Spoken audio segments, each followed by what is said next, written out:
What's up, guys? Welcome back to another episode of College Ball with J-Dogs. I want to welcome all you college football crazies and Rocky Top rowdies. Got a couple of stories for you today. One of them's good news. The recruiting heater for the Vols continues. And then the other one is Chris Phillips' absolutely abomination of rankings for the SEC quarterbacks. So let's start. Let's get into it. Hope y'all had a good 4th of July. Took the day off to hang out with my family. So I hope everybody enjoyed their day and had a good time, safe. We had an incident up here at Boone Lake where all the fireworks went off at one time. If anybody was there watching this, hope everybody's okay. So we're going to start off with the Vols getting some more recruiting news. The heater continues. It's Daryl Rivers out of Georgia. He's a 3-star, 88 3-star, so he's pretty close. He's on that 4-star line. We beat out, I want to say, Mississippi State and Georgia Tech for him. He's 6'5", 270, typical Rodney Garner guy. You don't know who Rodney Garner is. He's the defensive line coach for us. He brings in a lot of guys, I guess, develops them. They sit on the bench a couple years, and then by the time they hit their junior year, they're usually contributors. If you don't know anything about Rodney Garner, he does like to rotate defensive linemen a lot. He likes to have at least 11, if not 12, he rotates in. So even if you're not a starter for the Vols, you do get a lot of playing time. This guy definitely has potential. He's out of Georgia. If you know anything about recruiting, Georgia's one of the hotbeds for talent, especially for Tennessee. That's one of the places we've always done well at is Georgia, North Carolina, South Carolina. And really, whenever we started on our downfall, it was because we quit recruiting the Carolinas. Good was the main one, but we also slipped off in Georgia. From 2009 to even Butch Jones' best years were 8-4 in the regular season. And so between them years, we really slipped off, and the Carolinas was the biggest one. And that was what Clemson took advantage of, was us being down, and that's when Clemson really come up because they started dominating the Carolinas because we wasn't anymore. So we've been doing pretty good in the Carolinas again. We're starting to do better down in Georgia. We got Mike Matthews a couple of years ago, number one receiver out of Georgia. We brought in a lot of talent out of Georgia last year. We brought in David Sanders out of North Carolina, number one offensive tackle in the country, 5-star. I think he's ranked 6th in the entire country. So we're slowly picking back recruiting steam. We've been top 12 the last 3 years. This class has the potential to really be top 10, top 7 if a couple of the cards fall right. We've already got 2 5-stars. We got 5-star Faison Brandon, according to which side you look at. He's 5-star on all of them, but on, I want to say Rivals, he's the number one in the country. But Rivals and On 3 just became the same side. They bought him out, so that could have changed. But nevertheless, he's top quarterback in the country. And we got Gabriel Ascendio. He's a 5-star offensive tackle out of Tennessee. So that's 2 5-stars. We're still working on Tristan Keys. He's a 5-star, number one receiver in the country. Committed to LSU. Just the other day, he said he's in love with Tennessee. So he's also friends with Faison Brandon, which helps a lot in recruiting. You know, it's all about relationships with the coaches and the players you got. And we're also in it for 5-star running back Savion Hyder out of Virginia. It's between us and Michigan right now. If I had to guess right now, I'd take the Vols. But It's according to who you ask. Some people say the Vols are in the lead. Some people say Michigan. If we could land those two, this would by far be the best class we've signed so far under Heupel. So there's our recruiting update, and let's get into these atrocious rankings by 24. He might not be from 24/7. Chris Phelps. Honestly, never heard of him, but it was a big thing on there. Maybe SEC Unfiltered or something up there at the top. I should have my source, but I don't. So let's go over them. You got Garrett Nussmeier at LSU, number 1. Norris Seller, South Carolina, 2. Lagway at Florida, 3. Manning at Texas, 4. Pavia at 5. Simmons, Ole Miss at 6. Marcel Reed, A&M, 7. Taylor Green, Arkansas at 8. Jackson Arnold at 9. Jackson Arnold being at 9 is absolutely crazy. John Mateer from Oklahoma at 10. Blake Shape from Mississippi State at 11. Gunnar Stockton, Georgia at 12.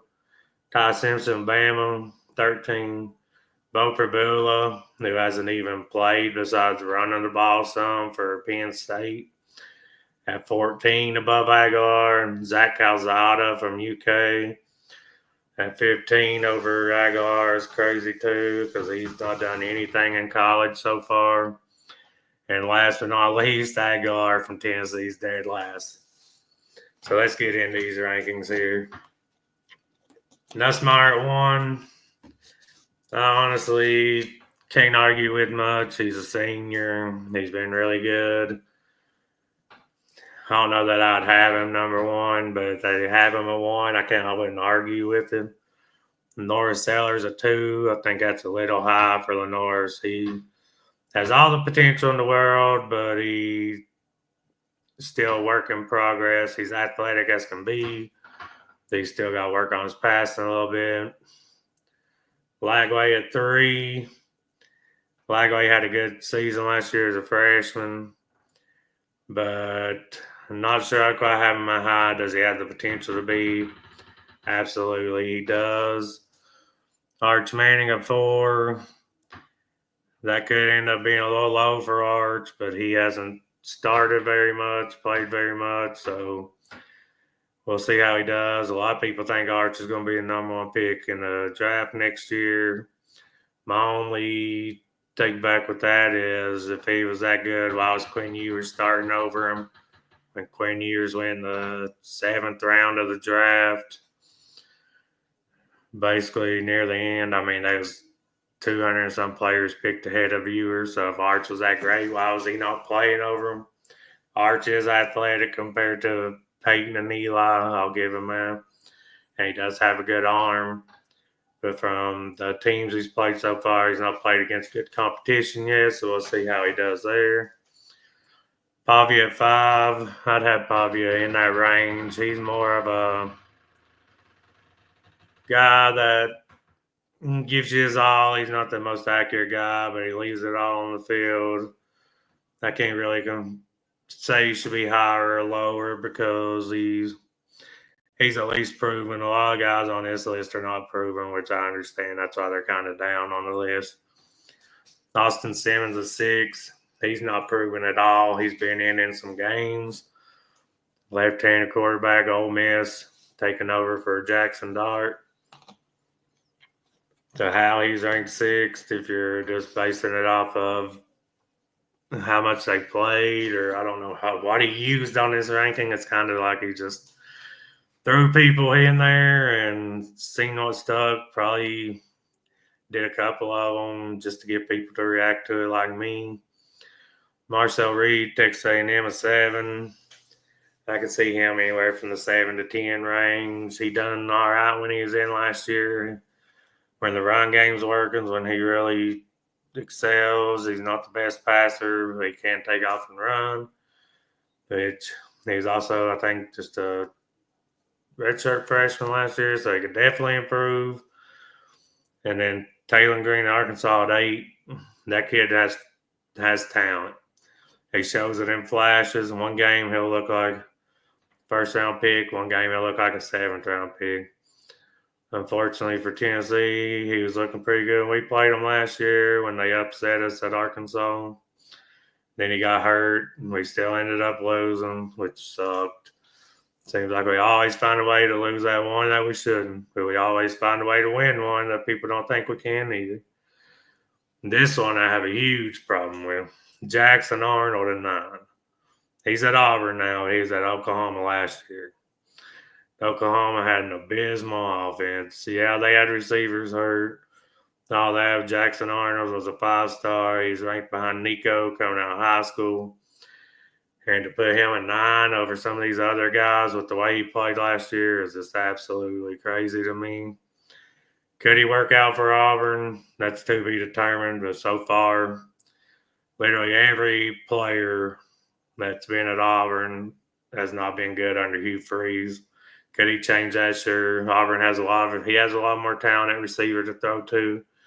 But to have him at 9 in the preseason, it's crazy. If you want to put these rankings out when the season started for a couple weeks and he's playing decent, I can understand that. Number 10, John Mateer. He's a big unknown. He was the top quarterback out of the transfer portal. He went to Oklahoma. Oklahoma's got a new offensive coordinator. I want to say he was with Mateer at Washington State, so he don't have to learn a new system. But everybody else on the team's learning a new system.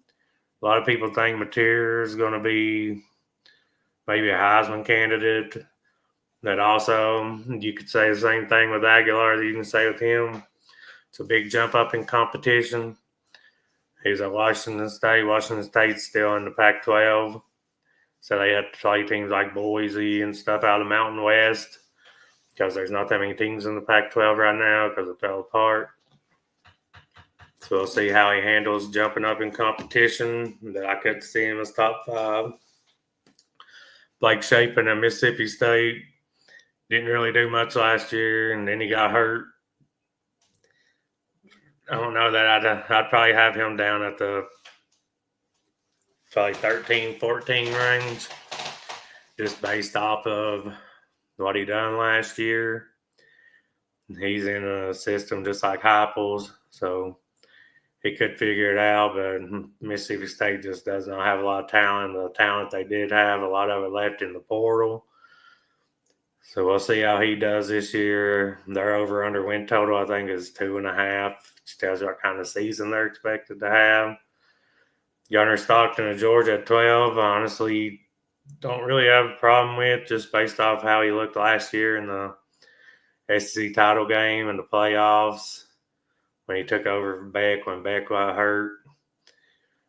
I mean, obviously he plays for Georgia. He's probably got potential, but he just didn't look like he really has it in those games. But he's got a whole off season. He could improve. I know he's a tough kid. I did the way he ran in the SEC title game and brought the Dogs back against Texas was pretty clutch. So he might have the clutch gene at Georgia. They don't need you to be a Heisman candidate. They just need you to take care of the ball, not turn it over, manage the drives. They're going to play defense, and they can beat you in a low-scoring game if they have to because their defense always top-notch under Kirby, the way they recruit. Ty Simpson, Alabama, 13. I really don't have a problem with that. Now, he was a 5-star coming out of high school, so he could take off with the talent Alabama has. Nick Saban's gone. They're still bringing in a lot of talent. Well, whether or not DeBoer is the coach that Saban was, that's to be determined. If he has another 9-3, 8-4 type year this year, I'm sure Alabama will be ready to run him out of town. And a lot of that will be on Ty Simpson's shoulders. Alabama's defense was down last year. Supposedly it's going to be one of the top ones in the country this year. We'll see. They just didn't look like they had that edge like they did under Saban. That could have been DeBoer taking it easy on him his first year, trying not to lose players to the portal. And they say he's been a little tougher on them this year. We'll see. Obviously, they got Allentown in the world, so if they was good, it wouldn't surprise me. But Ty Simpson, 13, I don't really have a problem with.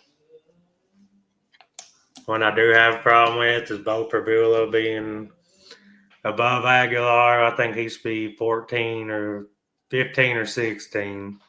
Him and Calzada, whichever one.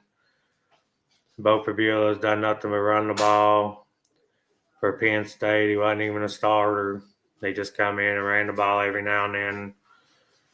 So I think he's high on the list. The Missouri's over under win total this year is, I think, 7.5. So it's hard to tell if they'll be good or not.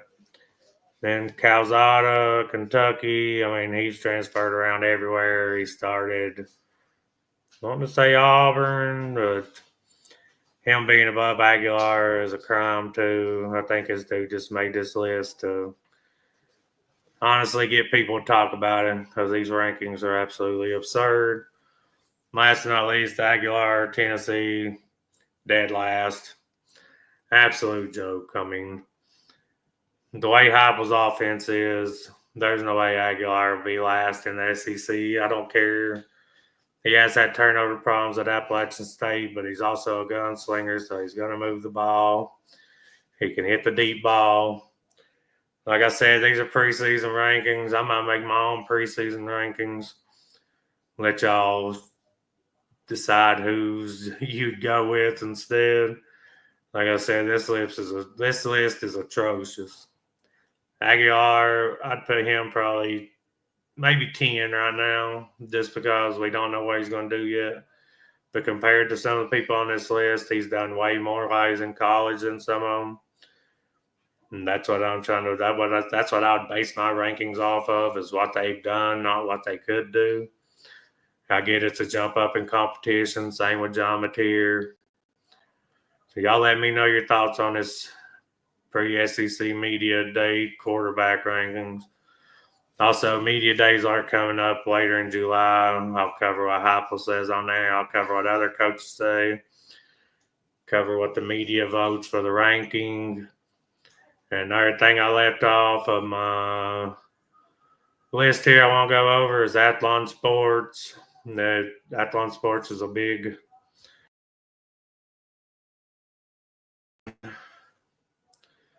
they have us ranked at 43, I want to say, which is absolutely crazy. When we had before Nico transferred, everybody had us in the top 15, top 10 this year. Now, since Nico leaves, who really didn't make a difference in our offense last year that much, everybody wants to act like we're trash. Guess we'll see when the season plays out. That's all I had to talk about today. Hope y'all enjoyed the episode. Hope you had a good 4th of July. Make sure you like, share, subscribe. Do all the YouTube stuff for me. Y'all have a good day. And as always, go Vols.